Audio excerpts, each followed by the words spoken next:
Sobota 18. února časně ráno. Koledníci se důkladně připravují na masopust v hospodě v Horní Stropnici. Úderem 9. vybíhají ven a jdou požádat o svolení. Vážený pane starosto, obce Horní Stropnice, táži se vás za všechny verné kamarády, zdali můžeme do vaší obce stoupiti a na sud nebo 2 vykoledovati. Pane rychtáři z koledníky, dávám vám tímto povolení obkoledování obce Horní Stropnice. Místní udržují masopustní tradici už více než 50 let. Koledníci obcházejí všechna stavení a dělají jedno kolečko za druhým. Jsem velice rád, že každým rokem se ta tradice dodržuje a předává se to z generace na generaci.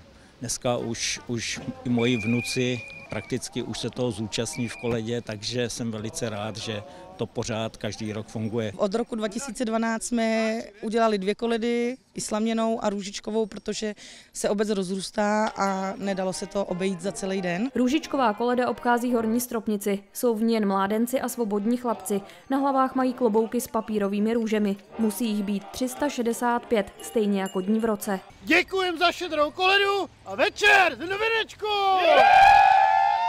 Za to slaměná koleda chodí do okolních obcí a osad. Hlavy těchto koledníků zdobí slaměné klobouky. Musíme se odlišit od té růžičkové koledy, a protože vlastně v té naší koledě jsou všichni už zralí mládenci, kteří mají své rodiny, proto to takhle vzniklo u nás. Je to taková víceméně náhoda. Chození je to náročné. V každé chalupě dostanou něco dobrého. Vydržet musí až do večera. Vždycky připravujeme chlebíčky, pečivo, horký čaj, něčím přichlazený, no něco prostě dobrýho.